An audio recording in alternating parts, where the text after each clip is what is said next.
السلام علیکم دوستو آج جو میں کہانی آپ کو سنانے جا رہا ہوں یہ دو بہنوں کی ہے، ایمی اور آنو۔ یہ دو بہنیں جارجیا کی تھیں۔ ہوا یوں کہ جب وہ پیدا ہوئیں تو انہیں ان کی والدہ سے چھین کر دو الگ خاندانوں کو بیچ دیا گیا تھا۔ کئی سال بعد اتفاقیہ انہیں ایک ٹی وی ٹیلنٹ شو اور ٹک ٹاک کی بدولت ایک دوسرے کے بارے میں پتہ چلا۔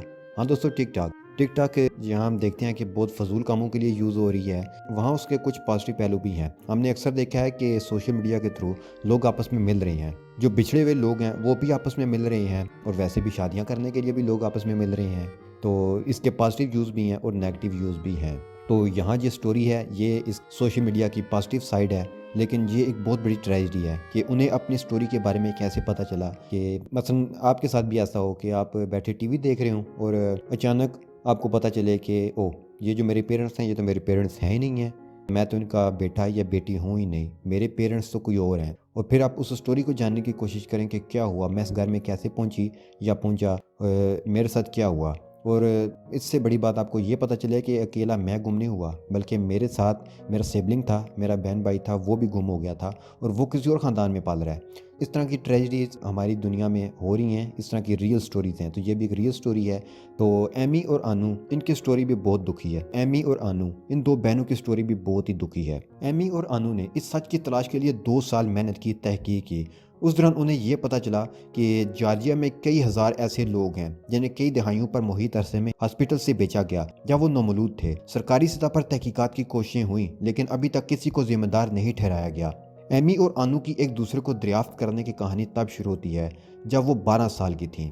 ایمی اپنی موم کے ساتھ، اصلی موم نہیں، وہ موم جو اسے پال رہی تھی، وہ ان کے ساتھ بیٹھی اپنا پسندیدہ ٹی وی شو دیکھ رہی تھی، جارجیا گاٹ ٹیلنٹ۔ جس طرح امریکہ گاٹ ٹیلنٹ ہے، Australia got talent, India got talent, تو جارجیا کا اپنا شو ہے، جارجیا گاٹ ٹیلنٹ۔ وہاں لوگ اپنا ٹیلنٹ شو کرتے ہیں۔ وہ دیکھتی ہے کہ وہاں ایک لڑکی ڈانس کر رہی ہے جو بالکل ان جیسی لگ رہی تھی۔ وہ نہ صرف ان کی طرح لگ رہی تھی بلکہ حقیقت میں دونوں ایک جیسی ہی تھیں۔ وہ کہتی ہیں کہ ہر کوئی میری والدہ کو فون کر کے پوچھ رہا تھا کہ ایمی دوسری نام کے ساتھ کیوں رقص کر رہی ہے۔ ایمی نے اس بارے میں اپنی موم سے پوچھا، اپنے گھر والوں سے پوچھا، تو انہوں نے بات ٹال دی۔ وہ کہتے ہیں کہ ہر کسی کا ہم شکل ہوتا ہے، تو یہ بھی تمہاری کوئی ہم شکل ہے، تو انہوں نے بات ٹال دی۔ وہ اصل کہانی سے کیا سناتی؟ 7 سال بعد، جی ہاں 7 سال گزر گئے۔ 2021 میں جب ٹک ٹاک بہت زیادہ عام ہو چکا تھا، ایمی نے بھی ٹک ٹاک ٹرینڈ کو فالو کرتے ہوئے اب کوئی سٹائل کیا اور اس فیشن کو لوگوں کو دکھانے کے لیے ٹک ٹاک پر ویڈیو لگا دی۔ اس جگہ سے 320 کلومیٹر دور جارجیا کے دارالحکومت تبلیسی میں 19 سال کی آنو ساتانیہ کی دوست نے انہیں ایک ویڈیو بھیجی۔ انہوں نے کہا کہ ان کے خیال میں یہ بہت دلچسپ بات تھی کہ ویڈیو پر نظر آنے والی لڑکی آنو کی طرح لگتی ہے۔ انہوں نے ویڈیو میں نظر آنے والی لڑکی کو انٹرنیٹ پر ڈھونڈنے کی کوشش کی، لیکن وہ انہیں نہیں ڈھونڈ پائیں۔ پھر انہوں نے اپنی یونیورسٹی کے واٹس ایپ گروپ میں اس ویڈیو کو شیئر کیا، اس سوچ کے ساتھ کہ شاید وہاں سے کوئی ان کی ہیلپ کر سکے۔ اس گروپ میں ایک ممبر تھا جو ایمی کو جانتا تھا۔ انہوں نے میسج دیکھا اور ان دونوں کا فیس بک پر رابطہ بھی کروایا۔ ایمی کو فوراً معلوم ہو گیا کہ آنو وہی لڑکی ہے جس سے کئی سال پہلے انہوں نے جارجیا گاٹ ٹیلنٹ میں ہی دیکھا تھا۔ انہوں نے آنو کو میسج میں لکھا، میں آپ کو طویل عرصے سے ڈھونڈ رہی ہوں، اور آنو نے جواب میں لکھا، میں بھی۔ اگلے چند دنوں میں انہیں معلوم ہوا کہ ان میں بہت ساری چیزیں مشترکہ ہیں، لیکن انہیں اس کی کوئی سمجھ نہیں آ رہی تھی۔ ان دونوں کی پیدائش ویسٹ جارجیا کے ایک میٹرنٹی ہاسپٹل میں ہوئی اور ان کی یوم پیدائش میں کچھ ویکس کا فرق ہے۔ اس کے علاوہ یہ ہاسپٹل اب موجود نہیں ہے۔ جڑواں تو دور کی بات، وہ بہنیں بھی نہیں ہو سکتی، لیکن بہت ساری ایسی چیزیں تھیں جو ایک جیسی تھیں۔ انہیں ایک ہی قسم کی موسیقی پسند تھی، انہیں ڈانس کرنا پسند تھا، دونوں کے بالوں کا سٹائل بھی تقریباً ایک جیسا تھا۔ انہیں یہ بھی معلوم ہوا کہ دونوں کو ایک ہی جیسی جینیاتی بیماری ہے، یہ ہڈیوں کی بیماری ڈسپلاسیا ہے۔ اب دونوں اور بھی زیادہ پرتجسس ہو گئی تھیں۔ ایمی کہتی ہے کہ مجھے فیل ہو رہا ہے کہ ہم دونوں مل کر ایک مسٹری سالو کر رہی ہیں۔ جب بھی مجھے آنو کے بارے میں نئی بات معلوم ہوتی تو چیزیں عجیب ہو جاتی۔ ایک ہفتے بعد وہ ایک دوسرے کو ملی جب تبلیسی کے ایک میٹرو اسٹیشن کی سیڑھیوں سے ایمی نمودار ہوئی تو انہوں نے اور آنو نے ایک دوسرے کو پہلی مرتبہ اپنے آمنے سامنے دیکھا۔ ایمی کہتی ہیں ایسا لگ رہا تھا جیسے آئینہ دیکھ رہے ہیں، وہی چہرہ، وہی آواز، میں وہ ہوں اور وہ جو ہے وہ میں ہوں۔ اسی وقت انہیں معلوم ہو گیا کہ وہ دونوں جڑواں ہیں۔ آنو کہتی ہے کہ مجھے گلے لگنا پسند نہیں، لیکن میں نے اسے گلے لگا لیا۔ انہوں نے اپنے گھر والوں سے اس بارے میں بات کرنے کا فیصلہ کیا اور پہلی مرتبہ انہیں سچائی کے بارے میں معلوم ہوا۔ انہیں 2002 میں چند مہینوں کے فرق سے علیحدہ علیحدہ گود لیا گیا۔ ایمی یہ سن کر بہت ہی دکھی تھی۔ انہیں لگا کہ ان کی ساری زندگی جھوٹ پر مبنی تھی۔ سر سے پاؤں تک کالے رنگ میں ملبوس ایمی بہت سخت جان لگتی ہیں۔ لیکن وہ بے چینی سے اپنے گلو بند سے کھیل رہی ہیں اور مسکارے والے آنسو کو اپنی گال سے صاف کر رہی ہیں۔ انو میرے اہل خانہ پر بہت غصہ ہوئی، لیکن میں اس ڈیفیکلٹ ڈسکشن کا اینڈ چاہتی تھی تاکہ ہم سب اپنی زندگیوں میں آگے بڑھ سکیں۔ جڑواں بہنوں نے مزید تحقیق کی تو انہیں معلوم ہوا کہ سرکاری برتھ سرٹیفکیٹ پر جو بھی انفارمیشن دی گئی ہیں وہ سب کی سب غلط ہیں۔ ایمی کو پالنے والی ان کی موم کا کہنا ہے کہ ان کی اولاد نہیں ہو سکی تھی، تو ان کی فرینڈ نے انہیں بتایا کہ مقامی ہاسپٹل میں ایک بچہ ہے جسے اس کے پیرنٹس اپنے پاس نہیں رکھنا چاہتے۔ انہیں ڈاکٹر کو پیسے دینا ہوں گے، لیکن وہ اسے اپنے ساتھ لے کر آ سکتی ہیں اور اپنے بچوں کی طرح پال سکتی ہیں۔ انو کی والدہ کو بھی یہی کہانی سنائی گی۔ گود لینے والے دونوں گھرانوں کو معلوم نہیں تھا کہ لڑکیاں جڑواں ہیں، اور بڑی رقم دینے کے باوجود ان کا کہنا ہے کہ انہیں اس بارے میں معلوم نہیں تھا کہ یہ ایک غیر قانونی کام ہے۔ جارجیا میں حالات خراب تھے کیونکہ ہاسپٹل کا عملہ اس عمل میں شامل تھا، تو انہیں لگا یہ غیر قانونی نہیں۔ دونوں خاندان یہ بتانے کے لیے تیار نہیں ہیں کہ انہوں نے کتنی رقم دی تھی۔ نہ چاہتے ہوئے بھی جڑواں بہنیں یہ سوچتی ہیں کہ کیا انہیں پیدا کرنے والے والدین نے انہیں منافع کے لیے بیچا۔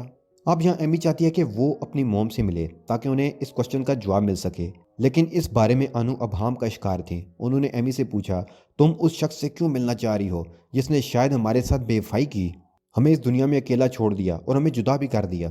اب کہانی یہاں سے آگے بڑھتی ہے۔ ایمی کو ایک فیس بک گروپ ملتا ہے جس کا مقصد بچپن میں غیر قانونی طور پر گود لیے گئے بچوں کو جارجیا میں ان کے حقیقی پیرنٹس سے ملاقات کروانا تھا۔ انہوں نے اس گروپ پر اپنی کہانی شیئر کی۔ جرمنی سے ایک جوان خاتون نے ان کی کہانی پر جواب دیا کہ ان کی موم نے ہاسپٹل میں 2002 میں جڑواں بچوں کو جنم دیا، لیکن اس کے باوجود کہ اس وقت انہیں بتایا گیا کہ وہ جڑواں بچیاں مر گئی ہیں۔ ان کی والدہ کو اب اس پر شک ہے کہ یہ بات سچ نہیں تھی۔ یہاں دوستو، یہاں کہانی ایک نیا ٹرن لیتی ہے۔ اب ڈی این اے ٹیسٹ ہوتا ہے جسے پتہ چلتا ہے کہ فیس بک پر ملنے والی لڑکی ان کی بہن ہے، اور وہ جرمنی میں ان کو پیدا کرنے والی ان کی ماں آزا کے ساتھ رہتی ہیں۔ ایمی کی بہت خواہش تھی کہ وہ آزا سے ملیں، لیکن انو اس بارے میں زیادہ مثبت نہیں تھی۔ انہوں نے ایمی کو خبردار کیا، یہ وہ شخص ہے جس نے شاید تمہیں بیچا، یہ تمہیں سچ نہیں بتائے گی۔ اس کے باوجود انو ایمی کے ساتھ جرمنی جانے کے لیے راضی ہو گئی۔ جس فیس بک گروپ کا استعمال ان دونوں نے کیا اس کا نام تھا ویڈ زیب، یعنی میں ڈھونڈ رہا ہوں۔ اس گروپ میں کئی ایسی پوسٹ ہیں جن میں بہت سی ماؤں نے لکھا ہوا ہے کہ ہاسپٹل کے عملے نے انہیں بتایا کہ ان کے 9 مولود بچے مر گئے ہیں، لیکن بعد میں سرکاری ریکارڈ میں جب انہوں نے دیکھا تو ان کی موت درج نہیں تھی، ان کے بچے شاید ابھی بھی زندہ ہیں۔ دیگر پوسٹیں بھی ایمی اور انو جیسی بچوں کی ہیں جو انہیں پیدا کرنے والے والدین کو ڈھونڈنے کی کوشش کر رہے ہیں۔ اس گروپ میں 2,30,000 سے زائد ممبران ہیں، اور اس کے ساتھ ڈی این اے کے متعلق معلومات دینے والی ویب سائٹس تک کی رسائی کی وجہ سے جارجیا کی تاریخ کا یہ تاریخ باب اب کھل کر سامنے آ گیا ہے۔ اس گروپ کی بنیاد صحافی تمونا موسی ریڈزے نے 2021 میں رکھی، جب انہیں معلوم ہوا کہ انہیں گود لیا گیا تھا۔ جب وہ اپنی وفات پا جانے والی والدہ کے گھر کی صفائی کر رہی تھی تو انہیں ان کا برتھ سرٹیفکیٹ ملا، اس میں غلط معلومات درج تھیں۔ انہوں نے اپنے اہل خانہ کو ڈھونڈنے کے لیے اس گروپ کا آغاز کیا، لیکن اس گروپ نے کئی دہائیوں پر محیط اور 10,000 افراد کو متاثر کرنے والے بچوں کی اسمگلنگ کے اسکینڈل کو بے نقاب کیا۔ انہوں نے سینکڑوں خاندانوں کو بچھڑے ہوئے بچوں سے ملایا، لیکن وہ اپنے اہل خانہ کو نہیں ڈھونڈ سکے۔ تمونا نے گود لینے کی ایک بلیک مارکیٹ دریافت کی جو پورے جارجیا میں پھیلی ہوئی تھی اور 1950 کی دہائی کے اوائل سے 2005 جاری رہی۔ ان کا ماننا ہے کہ اسے منظم گروہ جرائم پیشہ افراد چلاتے ہیں، اور اس میں ٹیکسی ڈرائیوروں سے لے کر حکومت کے اعلیٰ حکام تک معاشرے کے تمام طبقوں کے لوگ شامل تھے۔ وہ کہتی ہیں اس جرم کی تعداد کا تصور بھی نہیں کیا جا سکتا۔ 1 لاکھ تک بچے چرائے گئے تھے۔ تمونا بتاتی ہیں کہ انہوں نے اس اعداد و شمار کا حساب ان لوگوں کی تعداد کو گن کر لگایا ہے جنہوں نے ان سے رابطہ کیا ہے، اور اس دورانیے اور ملک بھر میں کیسز کا موازنہ کیا ہے۔ دستاویزات تک رسائی نہ ہونے کی وجہ سے درست اعداد و شمار کی تصدیق کرنا ناممکن ہے۔ کچھ دستاویز کھو چکی ہیں اور باقی کو جاری نہیں کیا جا رہا۔ تمونا کا کہنا ہے کہ بہت سارے پیرنٹس نے انہیں بتایا کہ جب انہوں نے اپنے مردہ بچوں کی لاشیں دیکھنے کے لیے کہا تو انہیں بتایا گیا کہ انہیں پہلے سے ہی ہاسپٹل کے میدان میں دفن کر دیا گیا ہے۔ اس کے بعد سے انہیں معلوم ہوا کہ جارجیا کے ہاسپٹل میں قبرستان کبھی موجود ہی نہیں تھے۔ دوسری صورتوں میں والدین کو ایسے مردہ بچے دکھائے گئے تھے جو پہلے سے مردہ خانے میں تھے۔ اس طرح کی اور بھی کہانیاں ہیں۔ تو دوستو، ادھر لائپزگ کے ہوٹل میں ایمی اور انو انہیں پیدا کرنے والی مام کو ملنے کے لیے ریڈی ہیں۔ انو کہتی ہیں کہ انہوں نے اپنا ارادہ بدل لیا ہے اور وہ اب یہ نہیں کرنا چاہتی، لیکن یہ ایک عارضی ہڑبڑاہٹ ہے۔ وہ ایک لمبی سانس لیتی ہیں اور اس عمل کو جاری رکھنے کا فیصلہ کرتی ہیں۔ ان کی ماں آزاد دوسرے کمرے میں بے چینی سے ان کا ویٹ کر رہی ہیں۔ ایمی ہچکچاتے ہوئے دروازہ کھولتی ہیں اور انو ان کے بچے اندر آتی ہیں۔ وہ تقریباً اپنی بہن کو زور دے کر کمرے کے اندر دھکیلتی ہیں۔ آزا فوراً دونوں بچوں کو گلے لگا لیتی ہے۔ کچھ منٹ گزر گئے، کوئی بھی نہیں بولا اور وہ آپس میں مل رہی ہیں۔